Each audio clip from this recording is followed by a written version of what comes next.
Good afternoon, ladies and gentlemen. Welcome to our first virtual Community Garden Festival 2020. This year, our theme for our Community Garden Festival is Gardening with Edibles. I'm Charlene Ling. I'm your host for this two-day festival. We have a wonderful, interesting, and informative lineup just for you.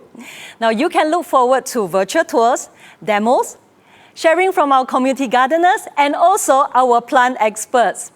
You can have an opportunity to send in your questions and ask our plant expert, Dr. Wilson Wong and Edgar, any questions that you can have. So do stay tuned with us. This virtual event would not have been made possible without our kind sponsors.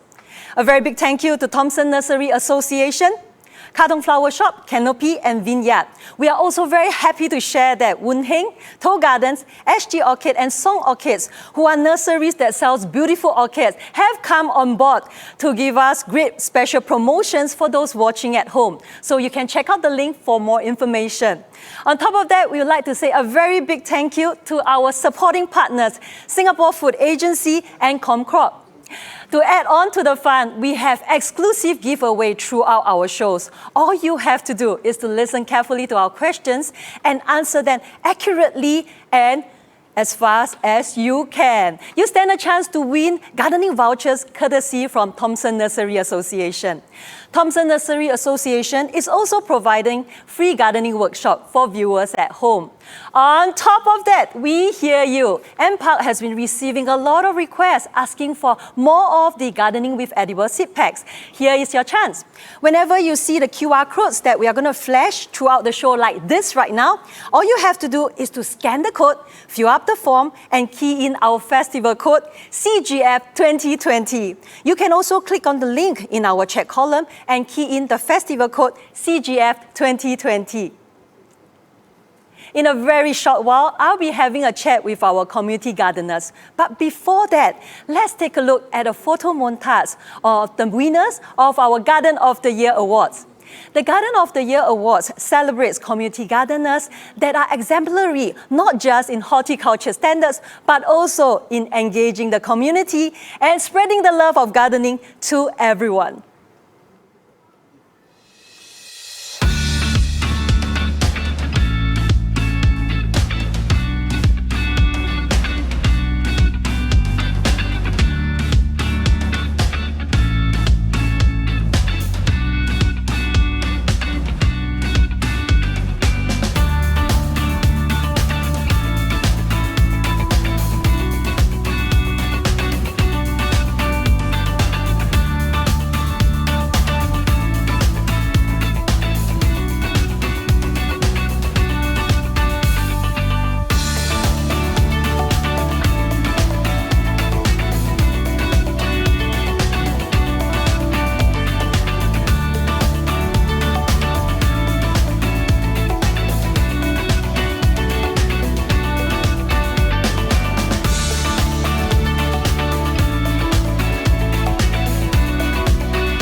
back to Community Garden Festival Facebook Live. Now we're ready for our first giveaway of the day.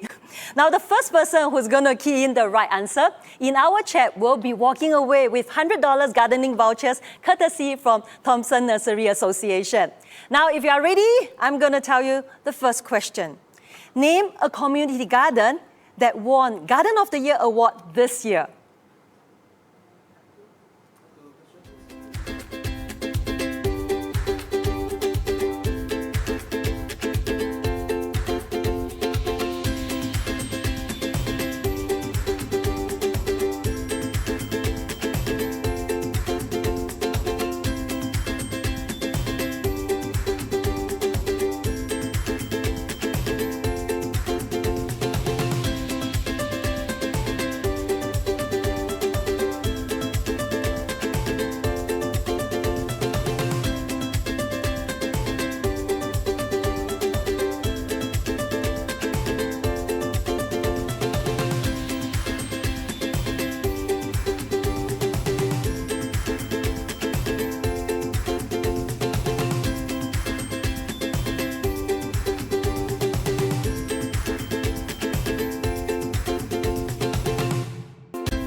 Let's give Norfa Sutrang a big congratulations. You've got yourself a $100 voucher that will be sent right to you. Our NPark staff will be in touch with you shortly.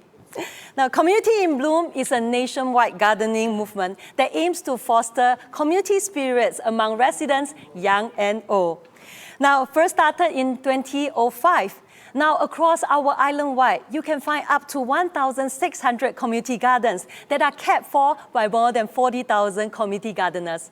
And today I have here with us on our shows are community gardeners from Towi Community Gardens. Towi Community Gardens has been established 6 years ago, and these gardeners have started the garden together, building it from scratch. They are the pioneers. And let's welcome Sok Peng and Jason. And together with them, we have Jacqueline, Manager in charge of Community in Bloom, okay, from NPark. Welcome. Now, Jacqueline, I have a question for you. You are in charge of the Northwest Zone, or the community gardens over there. So tell us more about Towi, because this year they actually received the Diamond rank. And on top of that, they are also one of the Garden of the Year. Yes, so Towi Community Garden is one of our favorite gardens to visit and to showcase because they have a lot of different things growing there. They grow like edibles, ornamentals, and they're always teaching people. So they hold lots of workshops and people come to them to learn not only how to grow vegetables, but also how to start their community garden. So they have gotten the Platinum rank for the Community in Bloom Awards 3 times in a row. And that's the highest rank any garden can get because they have very high horticultural standards, outreach efforts, as well as educational efforts. Yeah, so they're very friendly. It's nice to go and visit. It's a very nice garden overall. So this year, they also won the Garden of the Year award, which is a new category under the Community in Bloom Awards, and it's assessed by external judges. And it's only awarded to 10 gardens out of the over 300 entries we got. So yes, they have done really, really well. Amazing. I can sense the passion, the lot of work that you guys have put in. So Jason, can you tell us more about Towi Community Garden? What do you grow there? Oh, we have the fruit sections, veggie sections, and the ornamental sections. So in our garden, we plant flowers and plants vegetable like so-called bok choy, choy sam, and mustard, and many others. So flower, we have orchids, succulents. Right, and I heard that you also have a biodiversity corner, right? Am I right? Yes, you're right. We have a biodiversity corner which have plants that attracts butterflies, bees, and birds. So the natural pollinators. Yes. Wow, this is amazing. Yes, more to add, please. Yes, and also a pond, lily pond that attracts dragonflies. You know, as I hear you sharing and as I hear from you when I was talking to you, I find that Toei gives me a feeling of a mini hot park. You know, where it's very comprehensive, very well crafted, well planned, and has so much greeneries to offer to anyone that visits. Right. So, what about Sok Ping? Tell me about what is your favorite part or favorite parts of the garden? Actually, I like every corner of the gardens. Yeah, because besides growing the vegetables, we get to enjoy the environment where we have a lot of flowers blooming, and then with the butterfly flying around and the bees pollinating your plants. Wow, Yeah. that's really amazing. Is there any other things that you forget to share with us about interesting Toei Community Yes, Garden? one thing. I see Jason's eyes. He's like, I want to tell you. Yes, Yes. please tell me. Recently, we have just revamped a cozy corner, which allows our gardener to relax. And we also going to make use of this corner to conduct classes or somehow workshops to our gardeners. Wow, that's amazing. It's like the best training center you can ever find. Am I right to say so?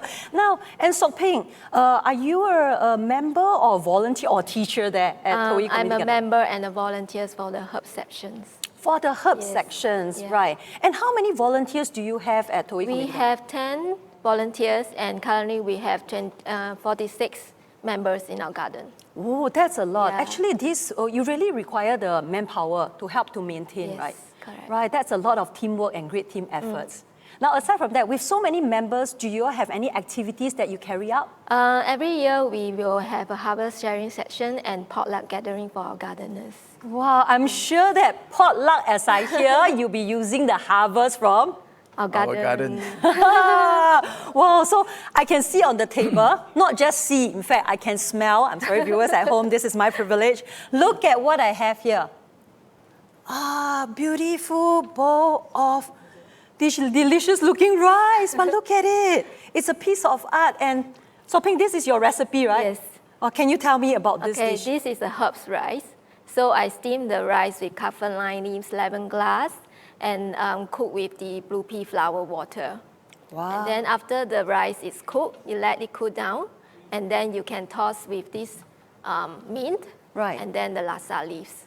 That's very unique. So well, it's still warm and hot. So you will toss the mint and the laksa. No, you have to cool the rice first. Oh, cool the rice Yeah, you first. don't cook the mince. Oh, so that's intentional, Yes. just to leave it. So it you works have as a fragrance. Yeah. Wow, to put mint and laksa. This is a very unique combination. And how good it is, I shall tell you very quickly. Bon appetit to myself. Wow.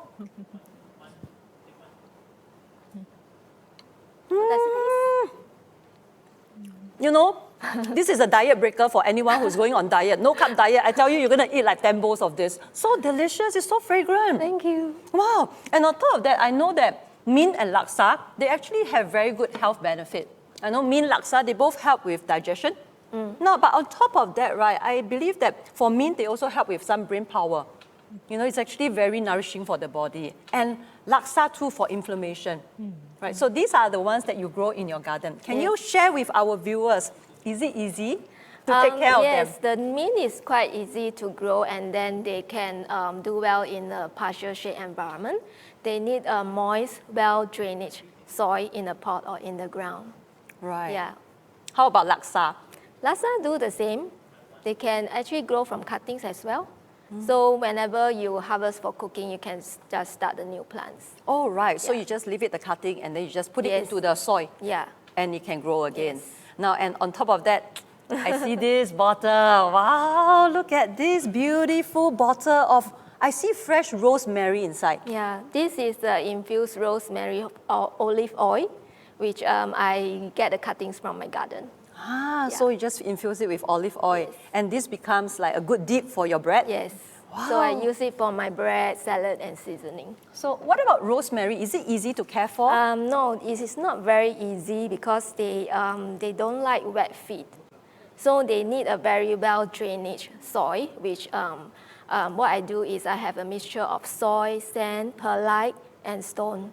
So you mix it together and then you grow it under a sun or a partial shelter area. Right. Yeah. So be careful to water the rosemary.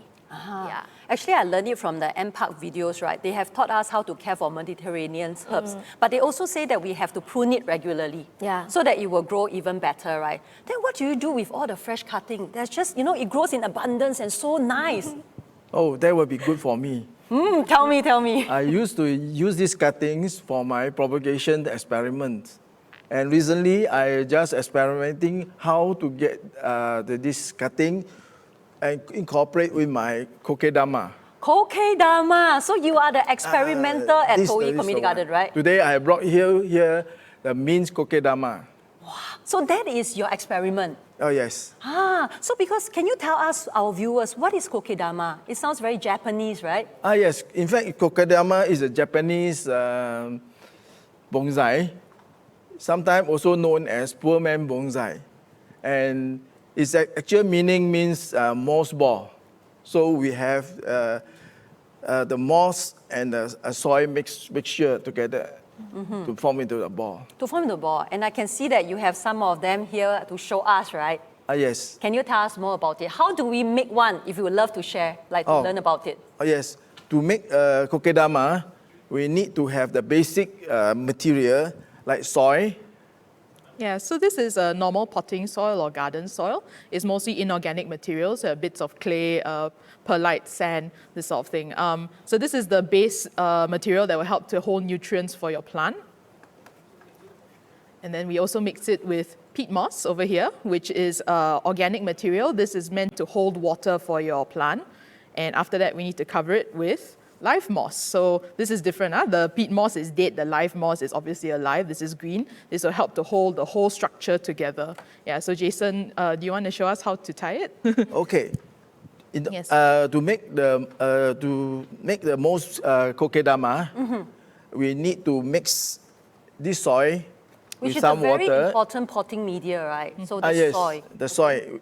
We must make the soil mixed with water, make it into a sticky paste, and then we will have to shape it into a ball. Okay. Then we will cover the ball with the moss, and then twine it with some thread to go around it. This is to secure the moss and the thread and the soil. To hold them together. To It's hold very them compact together. and tight. Yes. Then you just break the thread. So you need don't know have how to tie a it knot? because the moss itself will hold the thread. Right. Then after which, now is the time to cut some of your selected herbs. Okay, you cut a few stalks. So about the width of your palm. Okay, let's say, so when you cut, if you don't want to destroy this pot of nice herbs, you will cut randomly.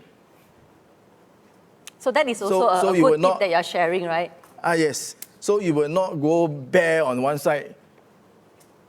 So there will be camera ready on all angles. Yes, I see. This Okay. is how you encourage herbs to become bushier.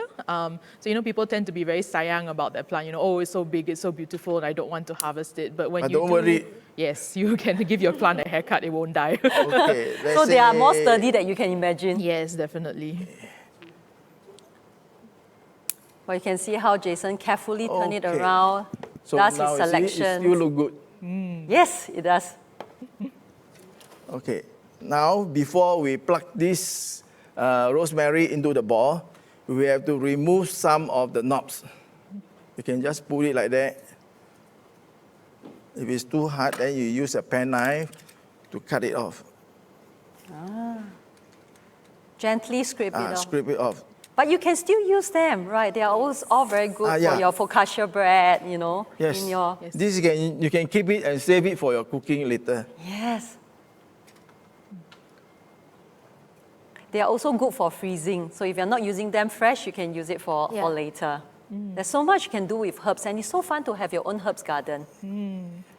Some people also like to use it for scent bags, so it's a sensory thing. You can put it in a little used tea, those tea bags? Yes. So you can leave that in the sun and it'll dry, and then it will be very nice smelling. That's So- a great idea. So once you have plucked out a few knobs from this cutting. You will make sure that you have a clean cut. Please be careful while doing Okay. this. Yes. Yes. Cut only It the plant. requires a bit of a skill. Okay. So why must we do a clean cut? Is there a reason? Yeah, you give it. It will help it to absorb water faster. So it's all like increasing the surface, Yeah, the increasing area the of space. contact You with will cut it water, at the angle about 45 degrees. slanted. Slant cut, yes. See?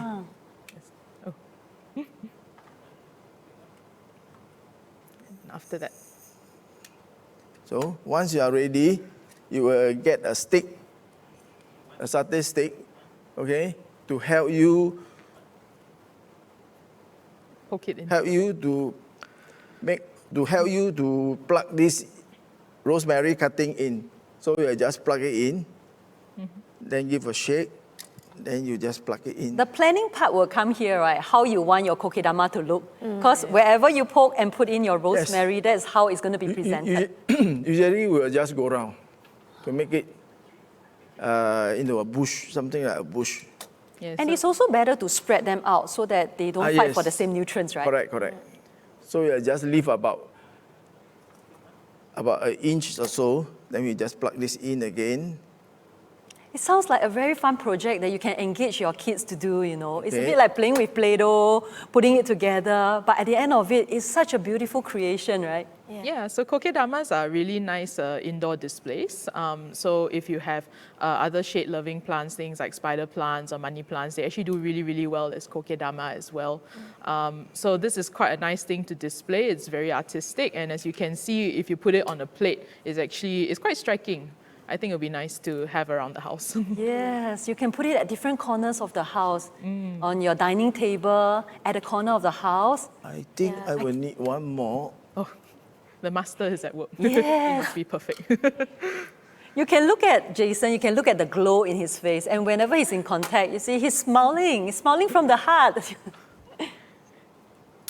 Okay, this will look more even. Yeah. So are you happy with it? So that is it. Okay. Oh, If wow. it's still there mud all over the place, you just have to get a tub and then wash it. Okay, can I ask a technical question to help our viewers at home if they want to try this out? Like we talk about the potting media. So there is soil, like just potting soil together with peat moss. But what is the ratio to use? Because they say that a good soil mix, a good potting media is very important for the growth of your plant. So how do we decide how much to use? Okay, normally for a normal ornamental, this kokedama, I will use 70% of soil and 30% of this peat moss. Mix them together, mix well, same thing, mix with water to make into a paste, and shape it into a ball. Right. Okay, but for today, for the herbs that we are doing, if I need more water, so I will reverse the ratio. So it's 70% of peat moss and 30% of soil. Right. Okay, now I understand. I think yes, that is easily achievable. You can really have fun with your kids at home. Now, Jack, can you teach us how do we water this kokedama? So as you can see, right, it doesn't really have a pot, so you can't really use a watering can on it. Can I spray using mist? Does it help? You could, but the best way to water kokedama is actually to give it a little spa. So what you can do is get a bowl, and then you fill it halfway with water so that the water is about halfway up the ball, and let it soak for about 30 seconds. So because the soil ball is exposed, it tends to dry out very fast, so you can water it twice a day, depending on what kind of plant you have in the ball. It's best to experiment because your house is also going to be a little bit different depending on where you put it. It might be windier, it might be more humid, so it's best to test out different ways of managing your plant as well. So how many spa sessions should the kokedama ball have daily? You can start with 30 seconds per each spa session. Right, okay, amazing. And as you share this, being the great experimenter and the herbalist who is always attending to the herbs, right? If I like to visit Toei Community Garden, can I do that? You can, but not at this moment because of the COVID. Okay. Yeah, but Then what to do if I want to learn more? you can visit our YouTube Community Garden channel. So you have a channel Yes. for your Just garden. started the channel. Oh, that's amazing. Now, Completely filmed and produced by them by themselves. Yeah. wow, that's awesome work. It's amazing. You know, the dedication that they have for your community garden.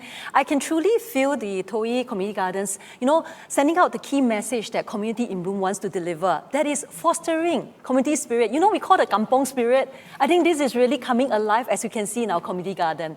So Jack, if there are more people who want to find out about community gardens, what do they do? Is there any information that they can find out from? Sure. We also have a website about Community in Bloom, so you can access it to learn more about community gardens, how to start your own community garden or how to join an existing one. And we also have other NParks resources, so we also have videos on how to propagate herbs or how to make your own kokedama at home as well.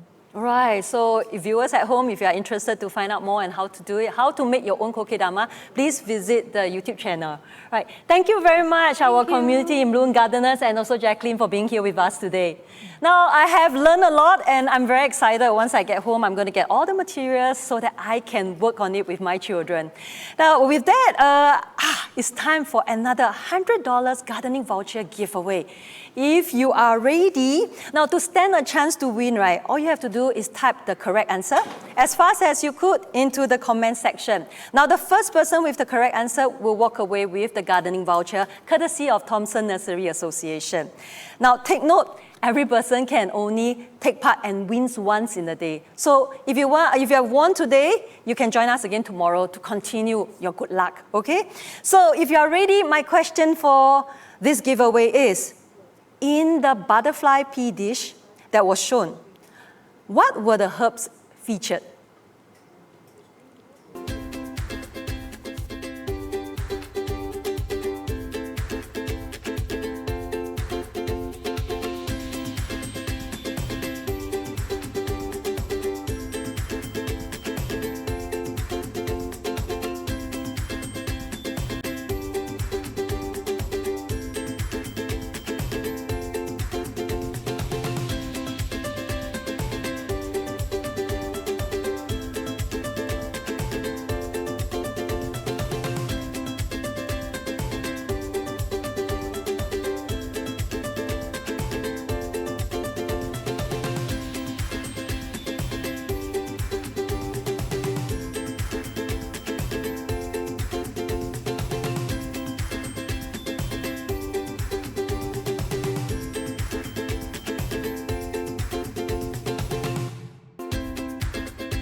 A big congratulations to Deborah Cha. You are the winner of the $100 gardening voucher courtesy of Thomson Nursery Association.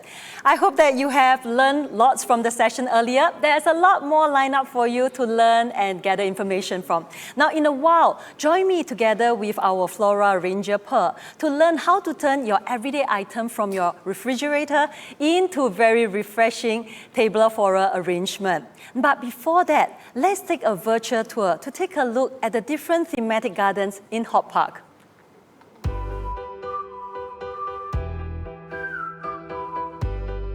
Hi everyone, welcome to HortPark.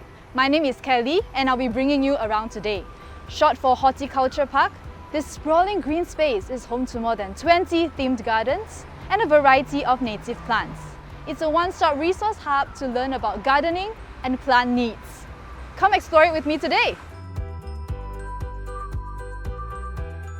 We are now here at the Floral Walk. This beautiful gateway to the park is lined with lush foliage. You can spot the flamboyant flowers of various plants like the parrot and beefstick heliconia. They are visited by animals like butterflies and sunbirds. A few steps away, you'll reach the Hot Center. This building was one of the winners of the International Architecture Award for Best New Global Design in 2008.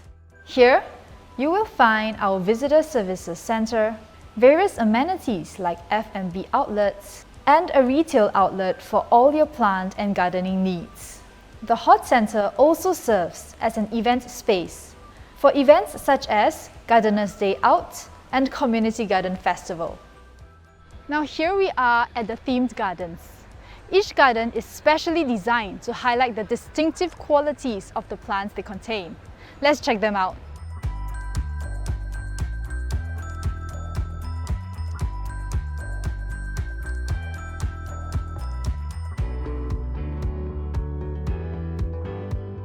With 7 edible gardens, the Valley of Edibles is known for its crops and vegetables. A variety of unique edible plants and familiar local vegetables are grown here, many of which are used in local dishes. You can also pick up tips on sustainable horticulture practices such as companion planting. The Therapeutic Garden is another garden not to be missed. Being in nature promotes mental and physical health. The Therapeutic Garden taps on this healing power of nature. Plants with scented foliage and culinary uses engage visitors through their sense of smell. The fragrance of pandan and pepper can trigger fond memories from the past. As part of making Singapore our city in nature, we will have 30 therapeutic gardens across Singapore by 2030. There are hotels in this park, but they are not made for humans. They are made for bees. Bee hotels are man-made structures for native bees, like the broad-headed leafcutter bee, to nest in. You can find these structures and learn more about the bees on the bee trail, which spans across the native, butterfly, and edible gardens. Here we are at the Native Garden. This garden showcases native plants used for indigenous medicine, food, and timber. They also serve as habitats for our native biodiversity. We are now at our allotment gardens. This is where gardening enthusiasts can rent their own plots to grow their own plants. There is a wide variety of plants across different plots, showing the unique interests of each gardener. As Singapore becomes a city in nature, there will be more allotment gardens across the island, bringing the joy of gardening to more communities. We've come to the end of our tour at Hot Park. We hope you've enjoyed your virtual tour here today and learned something new about our green spaces. If you would like to find out more, visit our Hot Park website and plan the trip here yourself. I'll see you soon. Bye!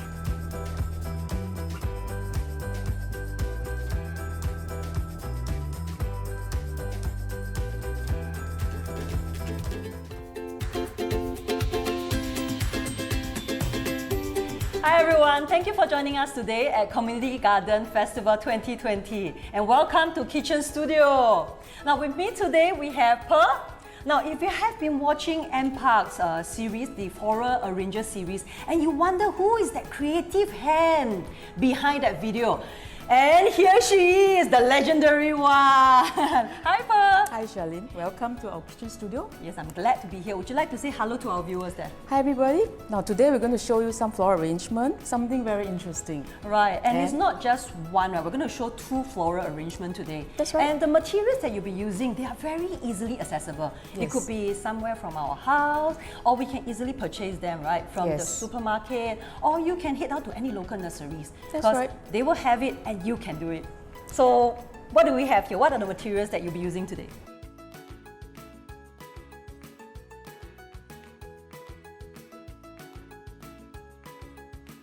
So for this arrangement, first you have to prepare the floral foam. That you have to cut in size so that it can fit into a vase that we're going to use today. Okay, so can I have the honor to do the cutting job? Sure, let's do it. Okay, about here. Okay, I'm going to cut from here. Yes. Okay. And the other side. Well, it gets well with experience, you know.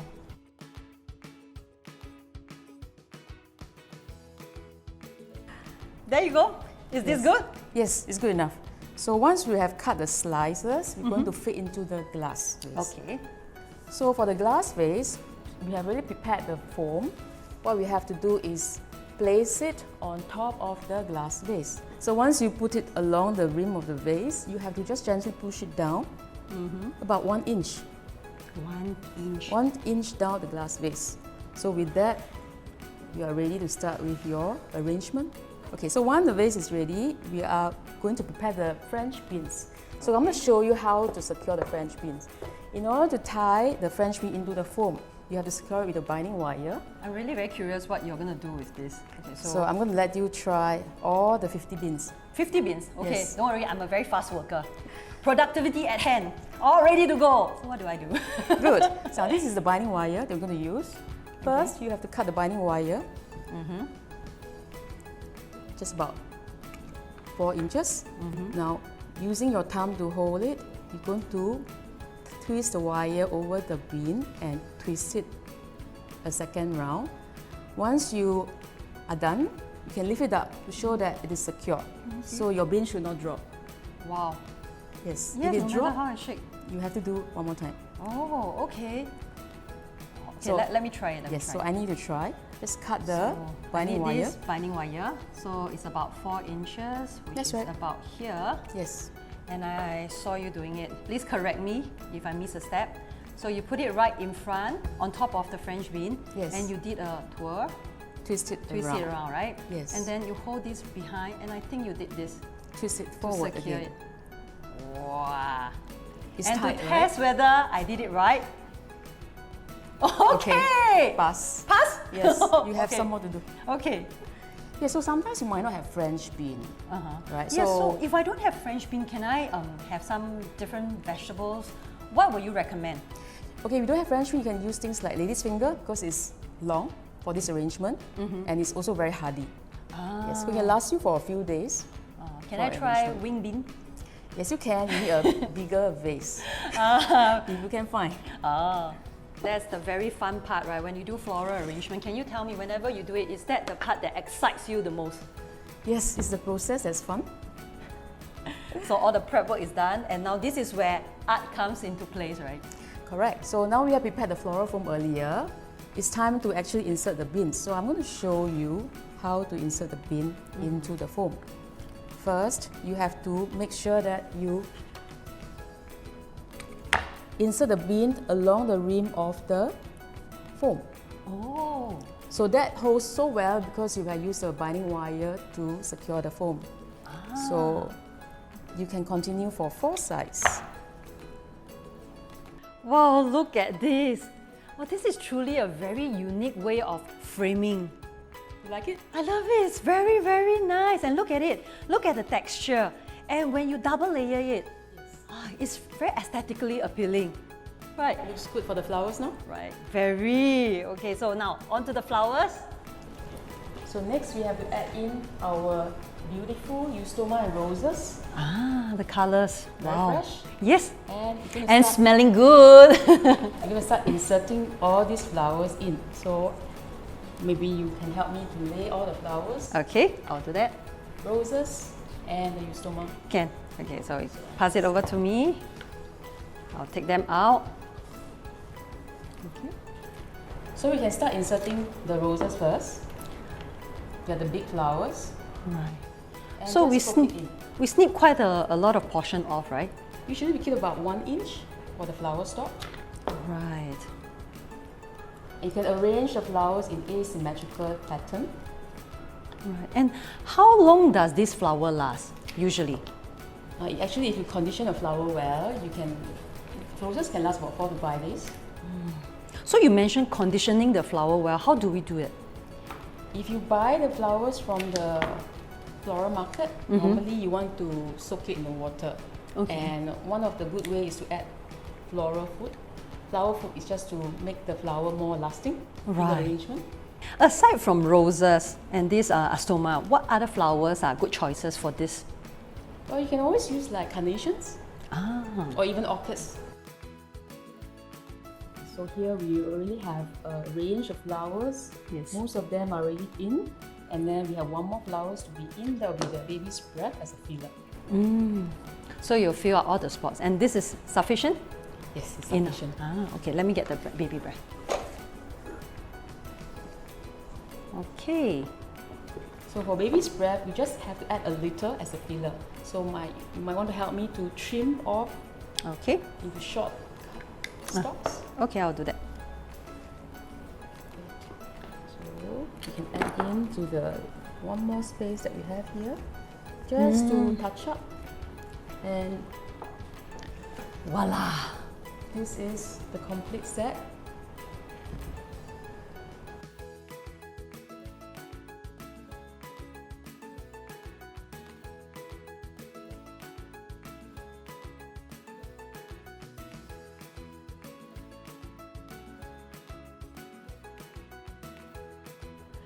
Pearl, I love your work. This is amazing.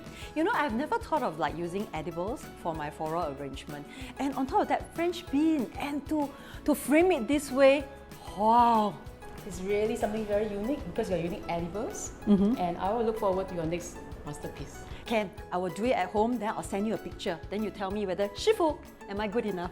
Now you're ready for the second arrangement. Okay, please tell me what are we going to do next with more interesting material? We're going to use recycled materials you can find at home. So let's start by looking at the materials that we have. Upcycling, I love it. Let's do it.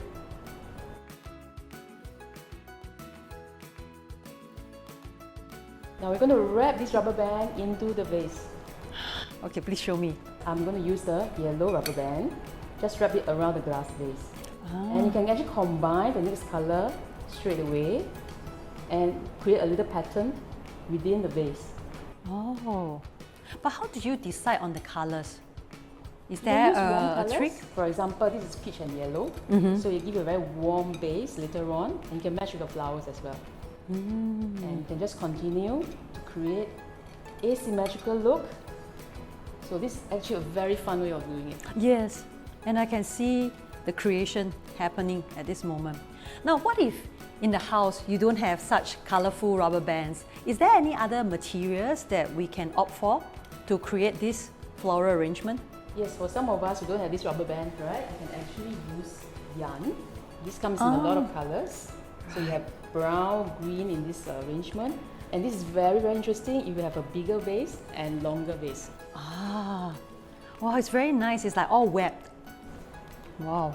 And this interesting activity will be very therapeutic for a lot of florists or people who love doing floral arrangement. So as I continue, you all can see that there will be a very firm structure to hold the flower stalk later on. So when do I know that it's enough, like there's enough number of rubber bands to hold the flowers? Is it the middle part of it, like while looking at it, I can see that, okay, they are pretty concentrated here now. Just a little bit more, so that you can still get a very transparency look Right. within the arrangement itself. Now we are ready to add the flowers, but before that, your help, just Yes. pour some water Water. Okay. into the arrangement.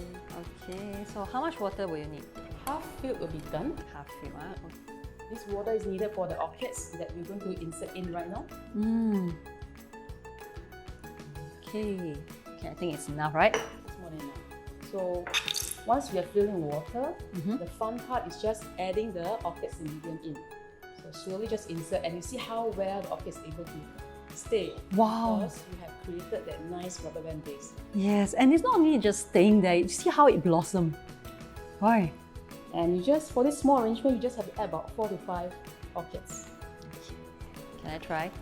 Sure. Without asking permission, I'm getting more gutsy. Like, I'm adventurous, I'm gonna just Your put it. masterpiece.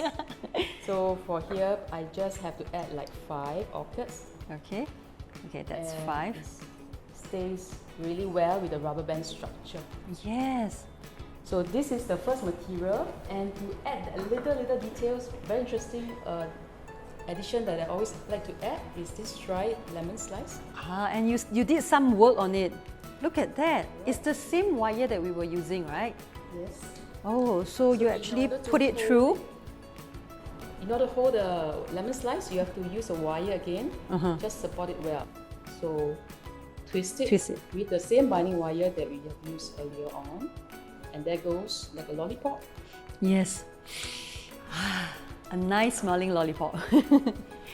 So what you have to do is insert the lemon slice within the space of the bucket. You can try that. Ah, this is such a great idea. Because when you put it in, right, you created another texture. And Right. the color really blends in so well. So sometimes edibles, we don't have to really use fresh edibles. So this is a dried lemon slice. You can add in. Commonly, people will perhaps have this dried lemon slice for their tea, right? So I'm thinking that if you have some expired stuff at home, like expired lemon slices, don't throw them away. I think they are perfect for this arrangement. You can actually reuse. Right. So this arrangement is actually upcycling arrangement. Right. So now what you see here is actually a partially done arrangement. We can add more, right? Yes, you can add a little bit more of the lemon slice. Okay. Right. And sometimes we actually allow some space between the rubber bands to showcase the transparency of the arrangement. So another good tip is that we don't want to just fill up the whole thing. It's not about putting a lot and filling it up, right? Correct. Wow. And where is a good place to put this masterpiece of yours? It's definitely something very nice for kitchen. If you want to have a little corner to brighten up your dark kitchen, Right. it's quite fun to have. And nice smelling, right? So it's very simple, and I'm sure many of us can do that. Yeah. Yes, definitely. This, okay. Right, so this is our second arrangement. And it's all done. Thank you so much, Pearl. You see, today Pearl had shown us two very simple, but yet, if you look at it, they are wonderful creation. So if you're at home, you have some materials and you want to do something with it, do it, you know. And if you want more tips and ideas, you can always learn from Pearl because she has a series on MPark's YouTube channel. So do subscribe and you can see it's called Flora Arranger. Right, thank you, Pearl. Thank you so much. Thank you.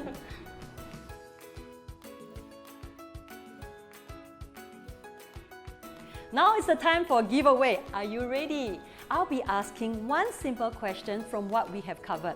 The first 5 with the correct submission will be receiving $100 worth of gardening vouchers courtesy of Katong Flower Shop. Now if you are ready, the question is, in our second flora arrangement, what materials can you use aside from rubber band?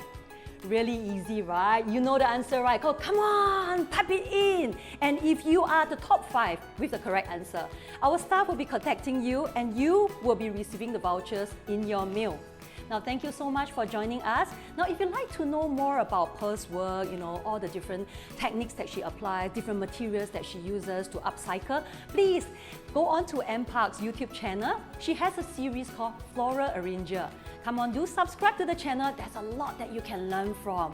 Now, there's a lot more activity happening on our Community Garden Festival 2020, so do stay tuned.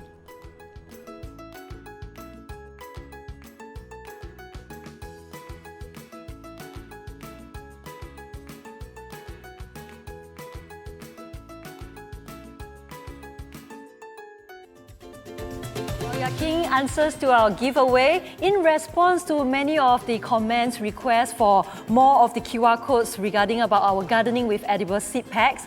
Now here it is. So you can see that the QR code has been flashed. All you need to do is to have your phone ready, scan it, download the form and fill it up. Thereafter, kindly enter festival code CGF 2020 to register for your free seeds.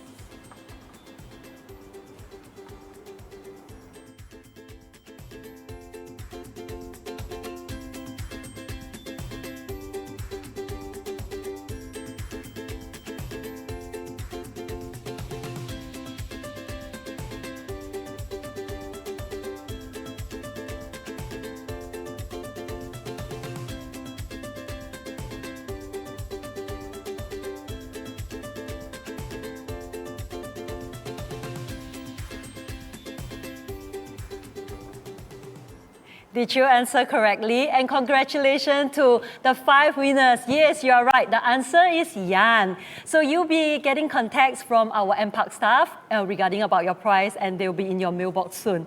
Now, I know that a lot of people have told us that, I've been following MPark's video, like our Gardening with Edible series, and even today, while you're following through with all the different videos or programs that we have lined up for you, where do I get my gardening supplies from? Now, all the supplies, you can actually easily get them from the local nursery. Also, it's just like Thomson Nursery Association. They provide a wide range of supplies that you can get so that you can start to doll up your home garden. Now, on top of that, Thomson Nursery Association is also giving away free gardening workshops and promotion in line with our festival. Now, here's a little something about them. Stay tuned because right after, we have another giveaway coming up. Welcome everyone. I'm Ivan from Thomson Nursery Association. We are a group of 10 nurseries operating in the Thomson Nursery Belt. Over the last 40 years, we have grown to be a well-known one-stop shop to meet the gardening needs of everyone. Providing gardening tools, ornamental plants and edibles. Being the direct importers, the nursery here have flowers, plants and pots from all over the world. Come visit us. Hope to see you soon. Bye.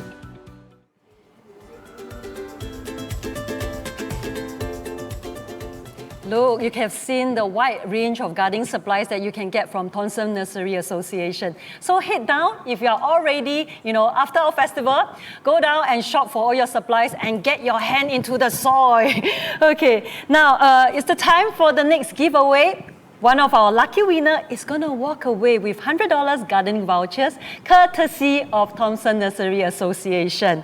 Now, I hope that you have been listening closely to the chat that I had with our Community in Bloom gardeners.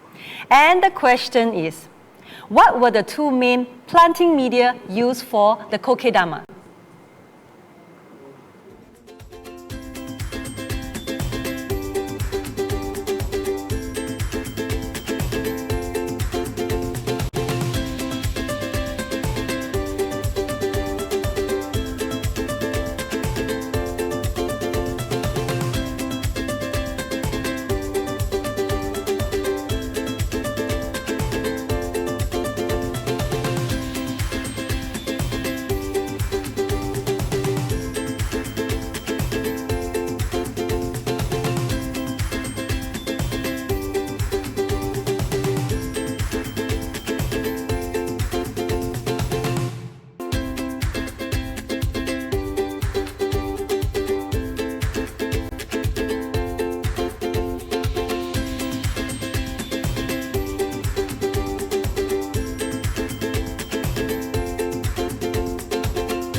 And we have a very lucky winner. His name is Tan Zhifu. Our MPark staff will be in touch with you, and you have got the answer correct. That is moss and soil. You hear us emphasizing that quite a bit during the show, did you?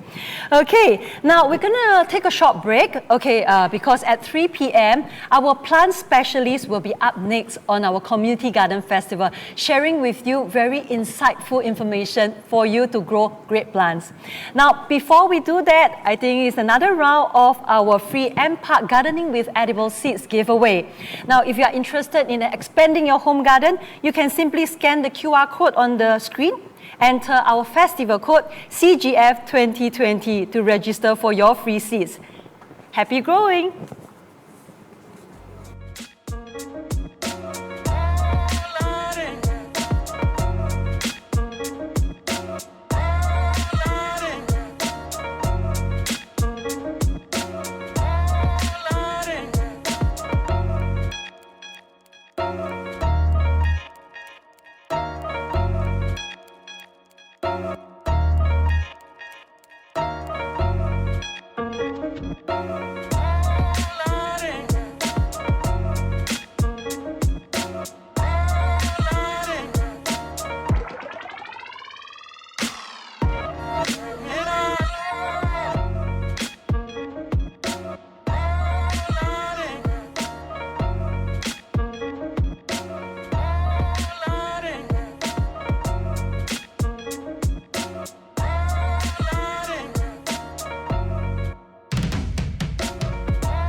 over 16 football fields in size with more than 4,000 species of plants. Welcome to Pasir Panjang Nursery. I'm Zaki, horticulturist at PPN, and I'll bring you on a tour. Let's go!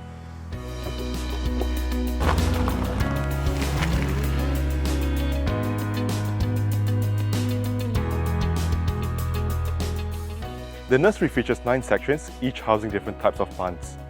These include natives, trees and shrubs, edibles, biodiversity attracting plants, climbers, ground covers, aquatic plants, and palms. Pasir Panjang Nursery supplies over 300,000 plants a year to green up Singapore's roads, parks, and gardens. Now, here is the daily life of a nursery manager. Right now, we are out in the field to collect propagation materials. We have a pole pruner and also a bag. We salvage endangered species of Singapore from the wild. This is done through field collection, where we bring back seedlings, seeds, and cuttings of targeted species for propagation. We are collecting Hosfilda area fruits from the ground. The fruits are bright red in color. We then bring back to the nursery for propagation. We then reintroduce them back into nature reserves. Some of these species are also experimented for the adaptability in growing in urban environments, such as the streetscape, parks, and gardens. After they've been planted out in parks and gardens, we further propagate them by collecting seeds and cuttings from these plants. This is the 3-in-1 house, where plant life begins. 3-in-1 house consists of propagation area, mist house, and hardening area. In the propagation area, seeds are sown and cuttings are planted in trays. Depending on the species, they are planted according to the soil they grow well in. For example, coastal plants prefer a free-draining sandy mix, while swamp or mangrove plants prefer soil that holds water. After planting the seeds and cuttings, trays are brought to the misting area. Now, this is where the newly propagated plants being nurtured. The humidity is maintained at about 80% through regular misting once every hour. High humidity is important at this stage as it prevents the cuttings from drying out. The moist air improves the survival rate of the cuttings and seedlings. Once the cuttings and seedlings have rooted, they are ready to be potted out. We then move the pots to the hardening area where they are exposed to higher light intensities but are still provided with some shade. This is the final stage in the 3-in-1 house before they are ready to be moved out to full sun. The plants will then be grown in the nursery till they are ready to be used in our landscapes around Singapore. That's what we do daily over here at Pasir Panjang Nursery. I hope you have enjoyed the video. See you again. Bye-bye.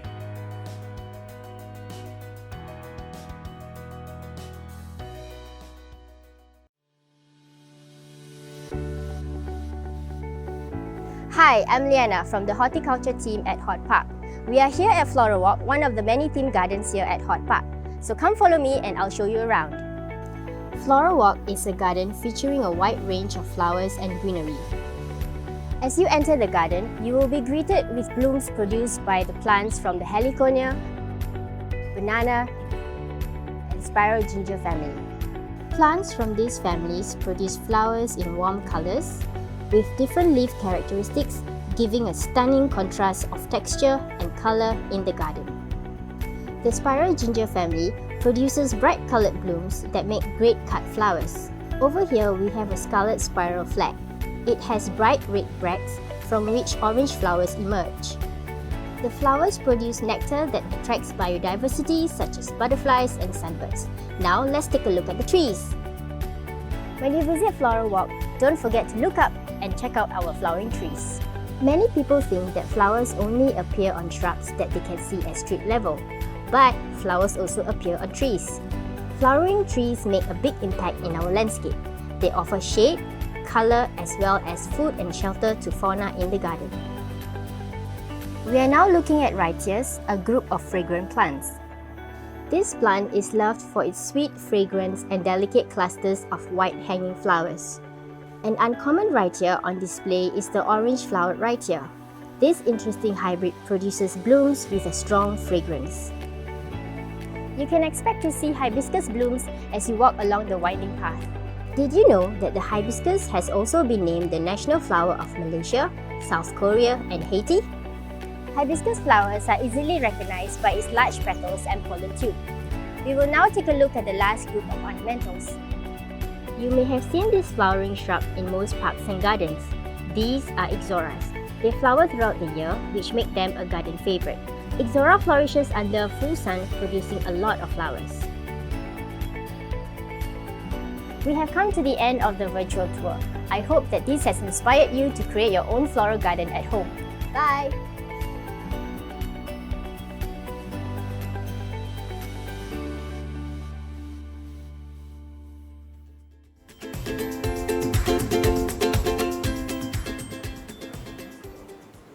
Welcome back. For those who have just joined us, I'm Charlene Lin, your host for Community Garden Festival 2020. Now, we have just sat through 2 virtual tours, one of Pasir Panjang Nursery and the other is Hort Park's Floral Walk. And now we are moving into a very special segment. You can see I have 2 amazing gentlemen right here beside me. A familiar face that you can see is our Dr. Wilson Wong and also Edgar. Now, we are going to share with you on this segment, Understanding Your Growing Media.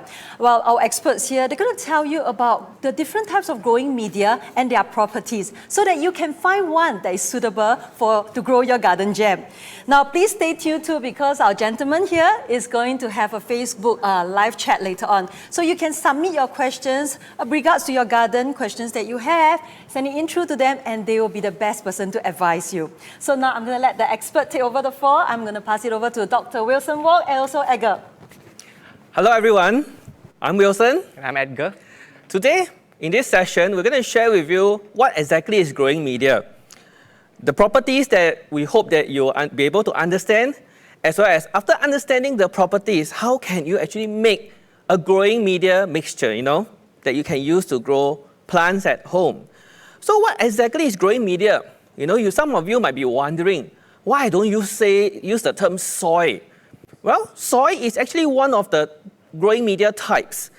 Actually, plants can actually be grown in many different types of materials, which we will share with you in a while. So let me just hand it over to Edgar to share with you the most common growing media that we encounter in our parks and gardens and even at home in the flower pots, which is soil. What exactly is soil? What are its properties? Edgar, please. Hello everyone. In a nutshell, soil helps plants grow by providing mechanical support to hold roots firmly to the ground and keep it upright. It also provides water, air and nutrients.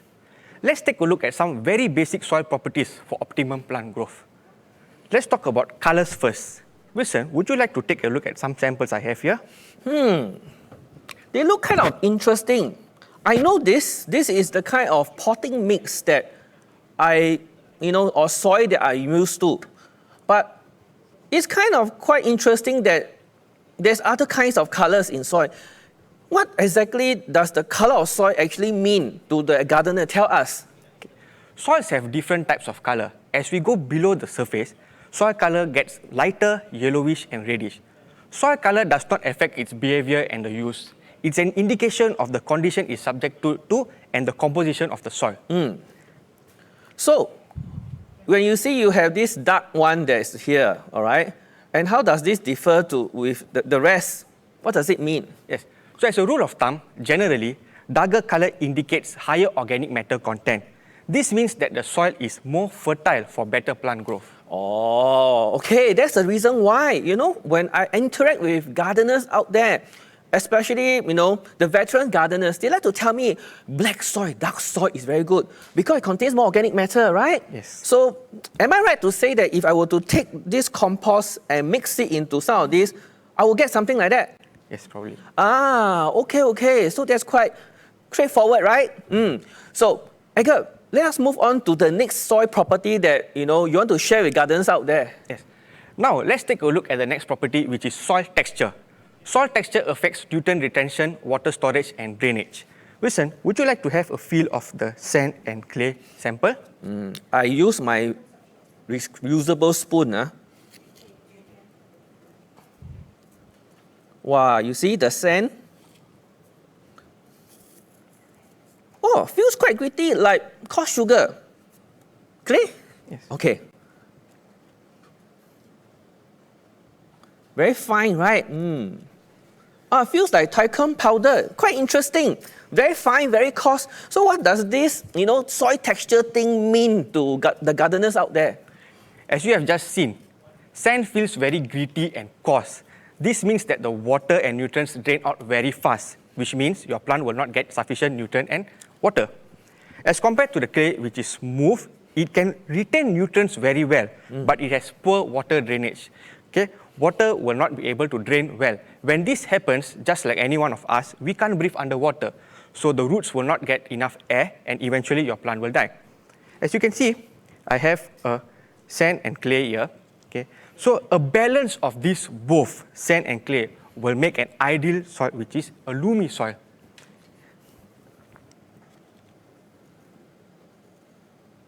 Let me feel it. I get a sense of, both the sand and the clay in it. Quite interesting. So what about this clay loam and sandy loam? So what this actually means is that for the sandy loam, there is a higher proportion of sand, and for the clay loam, there's a higher proportion of clay. Different plants need different amount of waters, and thus different soil mixes will be suitable for different plants. Okay, thanks for sharing with us, the soil part of things. If you go to the nursery, you will be able to see in the potting media section, all right, there are many different packets out there. Well, quite obvious, soil in packets, heavy in the different types that Edgar has kind of shared with you. But there's one that I want to share with you, which is what we call soilless mix. I have it on my tray here. This is a typical soilless mix, okay?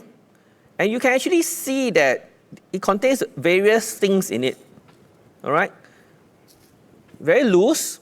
It has the white bits, silver bits, golden bits, and white bits. So what are all these things? This is soilless media.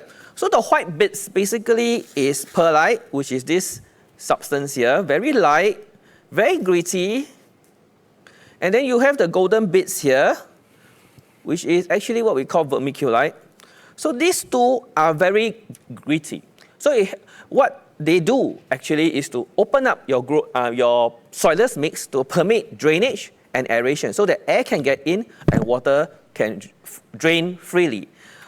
And the organic bit, that is the brown part of it, all right, it can be in the form of compost,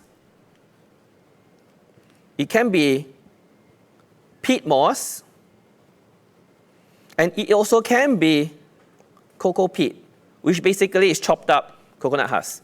So when you mix all these things together, you get what you call a soilless mix. So what is the role of a soilless mix? It's very light, so it's good for growing certain plants. It's easy to move things around. It is sterile. So I have shared with you a lot of times on various modes of media, on our YouTube videos and so on, even articles, to share with you that soilless media is one of those that is sterile, and you can use it to raise plants, okay? So now, after I shared with you what you call soil-based mixes and soilless media, let's move on to the next topic, which is the property that, we want to talk about growing media. Let's talk about soil texture, right, Edgar? Yes. So share with us, how can an average gardener out there find out more about their soil's texture? Okay. So let me show you a test which you can perform at home to determine the soil texture. This test is called the this test is called the ribbon test. What you need is the soil, okay, and some water here. So by doing this test, you can roughly estimate the soil texture and see if any amendments needs to be made. I probably are easier for us to see. Firstly, let's pour some water to the soil. Quite fun, right? Playing with dirt.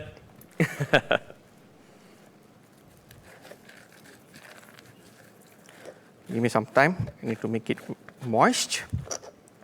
That should be fine, right? Yes. Enough. Yeah. Grab a handful, in your hand. Get some into your palms. Okay.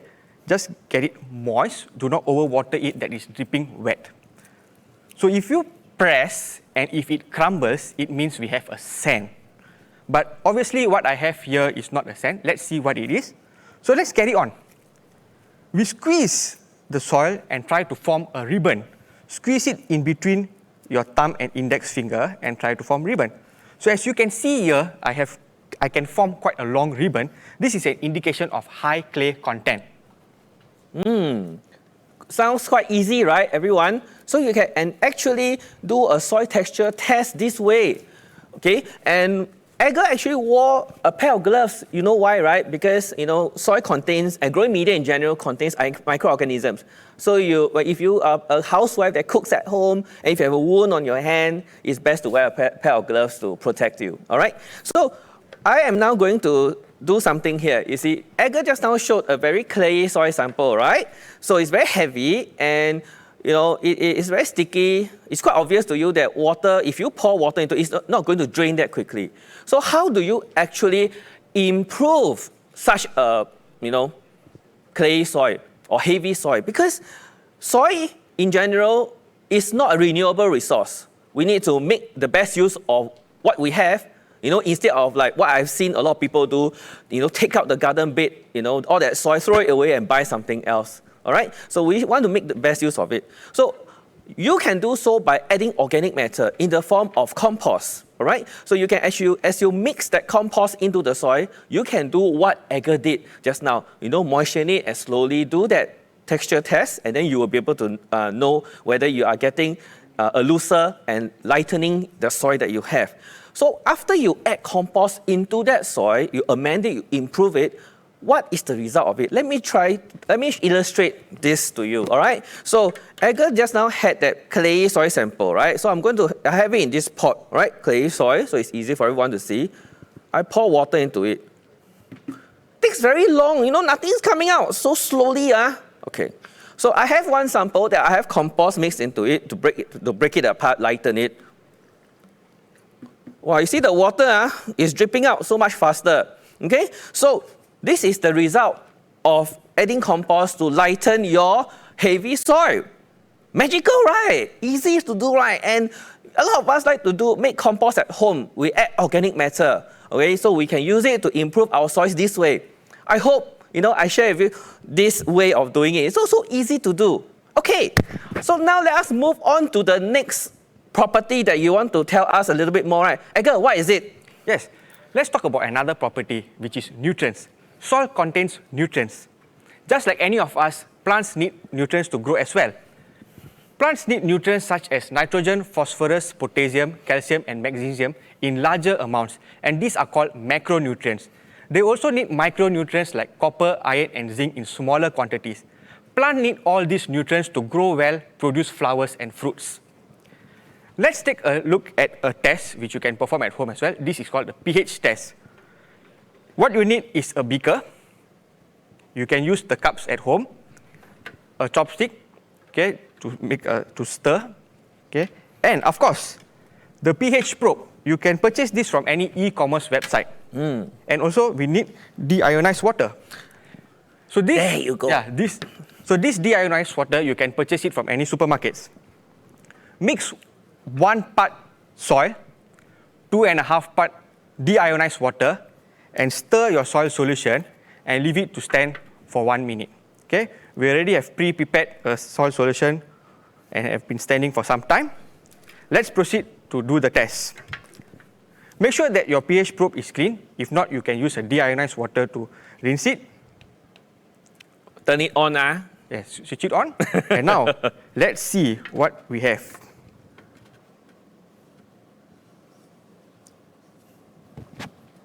What's the value? Okay, we have a value of 5.5, which is slightly acidic.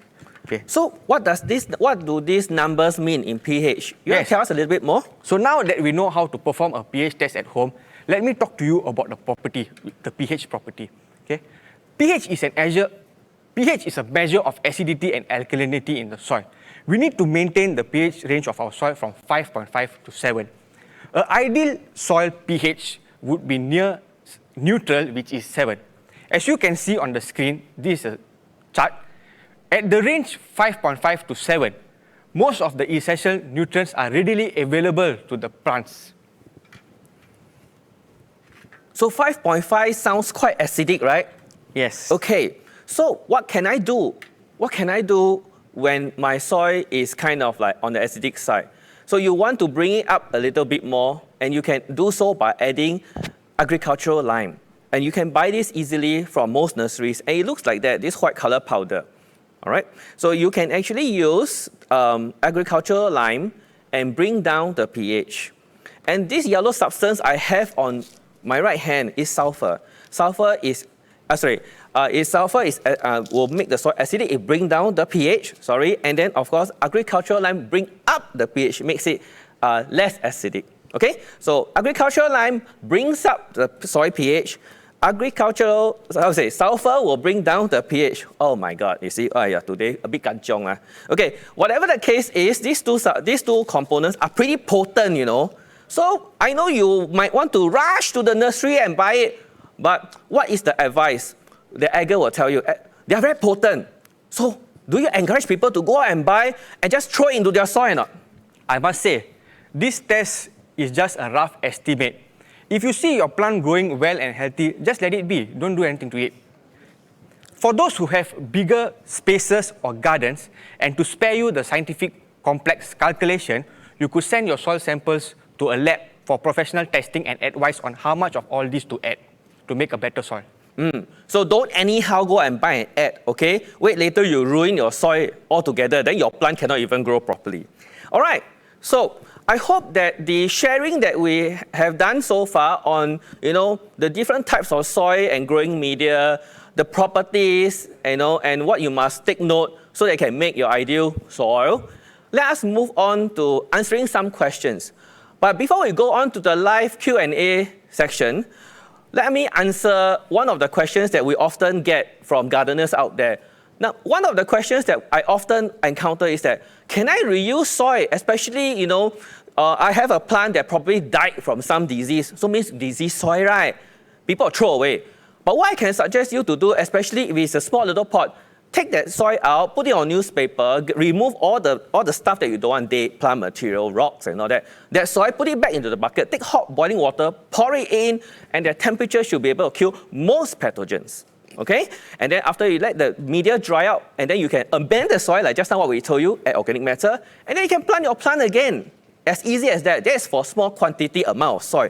But if you have a garden bed like what, Edgar was telling you, you probably want to practice something what we call soil solarization, which involves, taking a sheet of thick black plastic or dark plastic, covering the bed that you want to treat. But before you cover, break the soil up so that the heat later on that is trapped inside that plastic can penetrate as deep as it can, right? So break it up, take the plastic sheet, cover it, tuck it in, do it during the hot and dry season. Okay, because the heat from the sun will build up inside that space and it will be able to kill some of the pathogens inside. So that's soil solarization for you.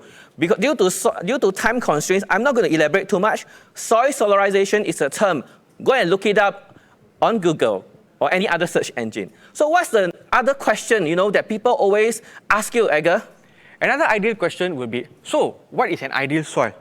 We can make an ideal soil with the available soil we have by incorporating all the materials that we just demonstrated. If we have a poor soil, adding more organic matter would make a better soil. Sounds easy, right? So I hope that, we have shared enough tips and knowledge out there to actually make you better understand soil, growing media, how to mix things, and the various properties that we hope that you'll be able to take it back and learn so that you can grow better plants. All right, so let's move on to the live Q&A section.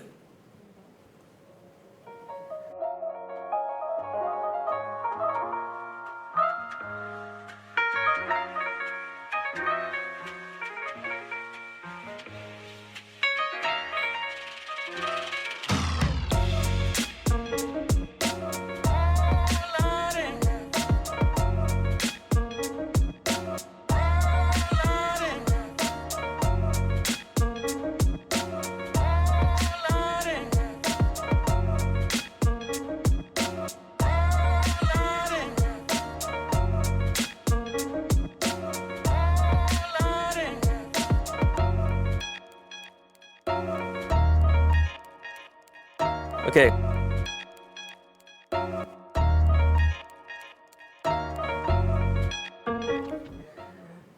Hello, everyone. I got some questions on hand. Let me answer the first one, all right? Grace actually asked us, can we use coffee grounds and mix it into the soil? Okay, coffee grounds is a very common substance that a lot of us want to reduce food waste, right? So we often get it from the coffee shop or coffee outlets, right? So I don't encourage you to add coffee grounds directly into the soil or your potting mix because it is still in its intact form. It's preferable that you allow it to break down before putting it into, where your plant grows. Because as the coffee grounds break down, they will take up nutrients from the existing soil. So it's not very good. Your plant may actually suffer from nutrient deficiency as a result. So my recommendation is that you put it into a compost bin, whereby you do your usual composting over there. After which, when the compost is mature, then you put it back into your soil. Okay, don't use your pot or your garden bed as a dumping ground for garden waste and food waste or any other thing. It's good to put it on one side to compost before you put it back into where your plants grow. Edgar, next question. Okay, I have a very interesting question from Kuberan. Must I really need to buy deionized water? Can I just simply use my tap water? Well, the reason would be if you use our normal tap water, the pH of the tap water is already slightly high. So if you're going to use that to do your pH test for your soil solution, you might not get a proper reading. You will get a slightly more alkaline reading, which is not really accurate. So I hope that answers your question. All right, let me just scroll a little bit more because a lot of questions that came in, we covered earlier, So I want to make the best use of time to answer questions that have not been covered, all right? So, let me see. Let's see. Okay, Maruko Chan, he asked, how much water to pour into the soil for the small amount of soil? Okay, I'm trying to understand this a little bit more. So, if you have a bucket of soil that you need to treat, very simple. Just pour enough water to soak the whole thing. As long it is the soil, the water level is above that soil that you're going to treat, that should be sufficient. Let it stand. Let it pour boiling water. Pour it in. Let it slowly cool down, and forget about it. Of course, please don't forget about it. I'm just joking. Then come back to it and after a day, so that it's cool to handle before you pour the water and so on. All right. Easy, huh? Okay, next question, Edgar. Okay, I have another question from Isabella. How do I tell if the nutrients in my soil is sufficient? Is there any signs and symptoms that I can see in my plants? Yes, you can see if there's any nutrient deficient in your plants. For example, if there's a nitrogen deficiency, you can see that the leaves are pale. They are not as greenish, normal greenish as how it's supposed to be. And for the case of if it's a potassium deficiency, you will see that the leaf tips around the leaves looks burnt. So if you see this kind of deficiency, then you can go and proceed to do the pH test and all this and add in any amendments if need be. Thank you. Okay, it's my turn again. Reader's Back has this question for me. Which is a good nutrient for soil? Cow dung, goat dung, or chicken dung? Or the sire? Okay. So the thing about it is this, we like to use organic fertilizers, and the most common type of organic fertilizer that comes to mind is all the sila, the dung. Okay? So what is good? Okay, I'll tell you that unless you do a nutritional analysis, then you will probably know. But in general, all these waste materials, they tend to be higher in nitrogen. Okay, so they are good for growing your leafy vegetables and plants that you want to boost leaf growth. All right, but however, I want to tell you something here. Okay, please don't go out there. Well, Singapore don't have cows and whatnot and chicken all that running around lah. Okay, but when you use animal waste as a fertilizer, don't use it directly. Okay, you must treat it, compost it. Okay. But I won't ask you to do that at home because you can't kill some of the pathogens inside there, Then what is going to happen is that it's going to become a food safety risk, especially if you grow edible plants, All right? So what is going to happen is that if you don't actually, treat it properly, then it's going to be not so good. It's going to be harmful. So if you are going to use organic fertilizers, buy from the nursery that has been processed. They have been treated to make them safe for use in your garden. Okay? So I hope that answers your question. Edgar? Many questions. Yeah, there's too many questions. So if you have any question, you can answer. All right. So this person, YH, has this question for me. Is that how do you deal with snail infestation in soil? Wow. Okay, that will depend on the kind of situation you have. Say, for example, if it's in a small flower pot, very easy, the hot water treatment will cook them. Okay? But if you have a garden bed, it's going to be tricky. It depends on what kind of snails you are talking about. It can be the big snail or the small snail, correct or not? So, however, one thing that I must tell you here is that please don't go and buy that snail pellet pink one, throw over the place, because it's toxic. You throw it in, later you water or it rains, all that poison is going to poison your soil. Not encouraged. Okay? So what you need to do is this. If it's those small little snails that you have, right, what you can do is to go and buy, there's this product called tea seed meal. Okay? You scatter it onto the soil, and then it will actually kill your snails when they walk over it. If you have large snails, okay, be a bit hardworking lah. Come out at night, go and pick them, or you go and do a snail trap and so on to let them come together, and then you throw them away the following day. Okay? So when you're using snail pellets and all that, please bear in mind, especially the pink color and the metaldehydes kind of pellets, because they are toxic. So you need to make sure that kids don't go to them and put it in the mouth, and then you don't have pets that, I'm a dog keeper. I have dogs at home. I'm very cute, I'm very careful. I don't want the dogs to go and eat that poison. Okay? So you need to take note of all these things because, snail pellets, after all, are toxic. Okay, so I answered this question. Edgar, your one, quick. Yeah. I have another interesting question from Shabnam. Why and how is that nutrients are readily available at the pH range of 5.5 to 7 and not outside this range? Well, this is a little bit scientific. Okay? There's a lot of microbes in our soil, tiny little microorganisms. And these microorganisms are active at this range. And what they do is simply, they convert the nutrients in the soil to a form where the plants can uptake. Okay, moving on to the next question. I find this question here, that says that, oops, I lost the question. Where is it? Hold on, let me get it up. All right, anyway, never mind. Pardon me, because the questions go up and down for me. Let's see. Okay, can baking powder, Marilyn asked me this question, can baking powder be used to treat soil? Answer is, please don't use it like that, because baking powder in general is, chemically is sodium bicarbonate. It's highly soluble in water. What I don't want you to do is that because it's sodium actually ruins your soil. So that's why just now I digress a bit. People always tell me, I got snail in the garden. I pour salt into the soil. Please don't ever do it, because sodium will destroy your soil's texture and structure. Okay, the properties of soil, it will make it very bad for your plants. So please don't add sodium. Too much sodium is like for us, too much sodium no good. For plants also no good. Okay, so please don't add sodium bicarbonate into the water, into your soil. All right. Okay, next question. Edgar. So very fierce, huh? Yeah. So probably you would like to see. Okay. This question is interesting. Okay. Why are my leaves turning yellow? Larina Hay, right? So you want to answer that question? It's a nutrient deficiency, but what kind of deficiency do you think that is? Okay, it probably could be. Okay, I tell you, leaf yellowing is a very complex issue, all right?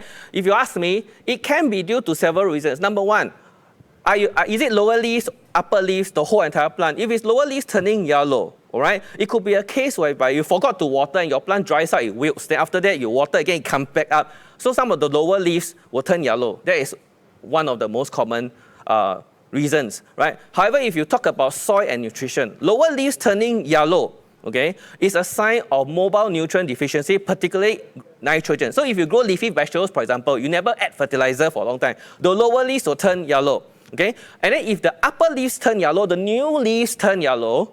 It depends on how they turn yellow, but it could be, in that case, it will be most likely a minor nutrient deficiency, which is what Edgar just now told you, the whole long list of chemicals, okay? So in minor nutrient trace elements deficiency and is often due to pH and sometimes other properties associated with soil. I tell you that this one is soil science topic, very long. Maybe we'll do it another time, but I give you some idea. You can actually just maybe read out a little bit. Okay, I still got some time. Okay lah. Let's try to answer as many things as I can. Okay, how do I discourage beetle grubs in soil? Oiwan Wong asked me this question. Okay, beetle grubs in soil, you know what happens? I know because you get this, because you use compost, right? Especially the compost that now has broken down. Because beetle grubs, to be frank, right, they're actually your friends, you know. But the thing about it is that if you use compost that is not mature, the beetles will come and lay eggs and continue the decomposition process. They actually eat up the organic matter that is, carbon that is inside your compost. And they are there for a reason, right? So if you happen to find these, beetle grubs there, I would suggest that you let your compost continue to break down first. All right, and once that process has been completed, the beetle grubs will go home already. They won't come and bother you. Okay, so I hope that answers your question. Any more questions? Okay.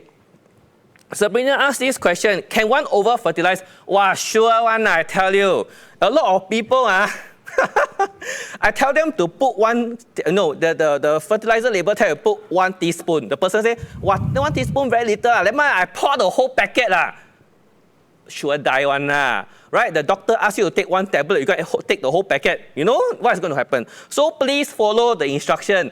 Don't add too much. Actually, to be frank, my advice to most people, if you look at my column on the Straits Times, I always tell people use less than more, because on the label, often it is just a recommendation.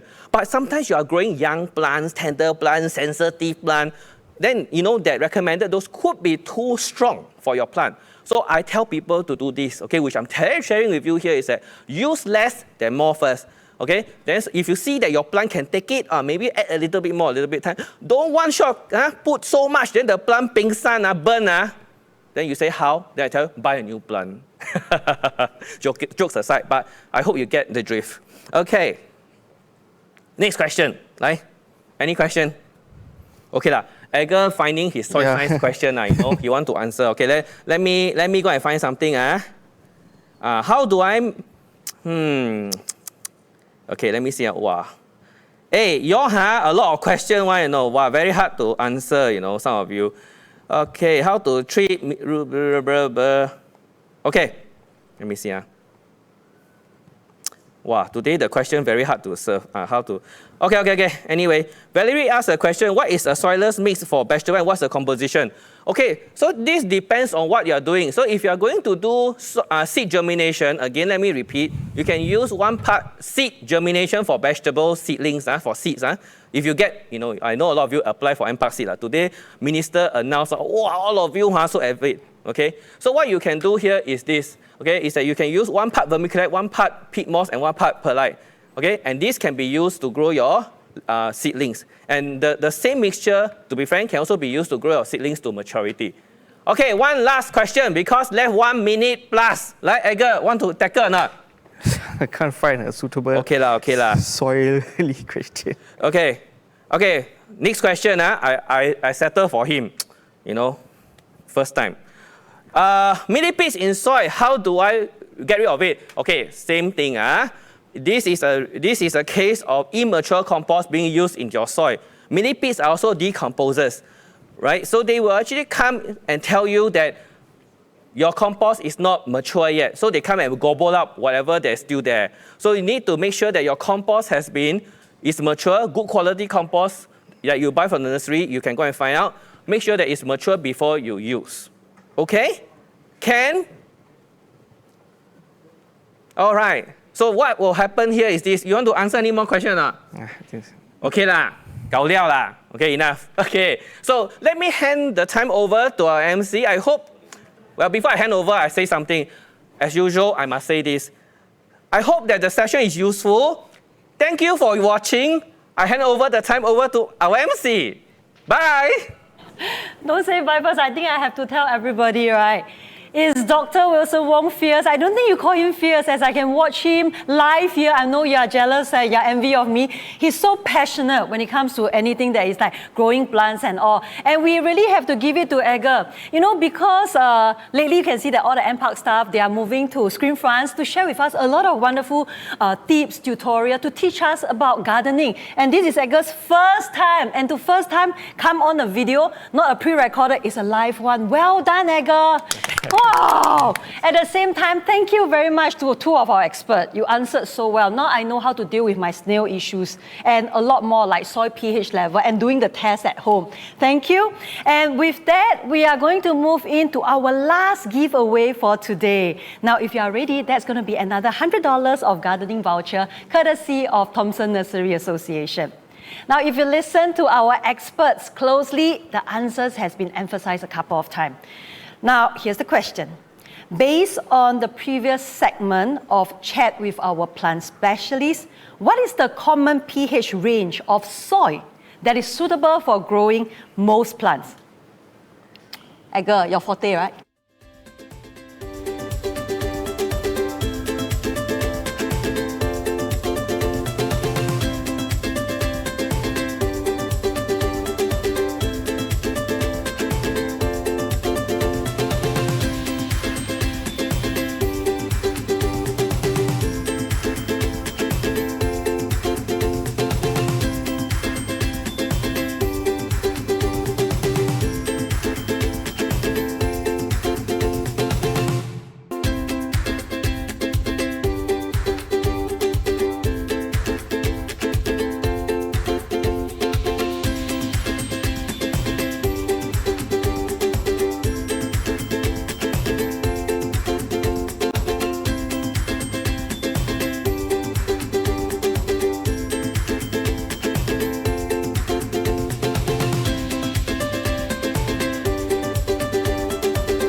And the last lucky winner for our last giveaway for today is Jenny. Congratulations. Our MPark staff will be in touch with you to get the prize over to you.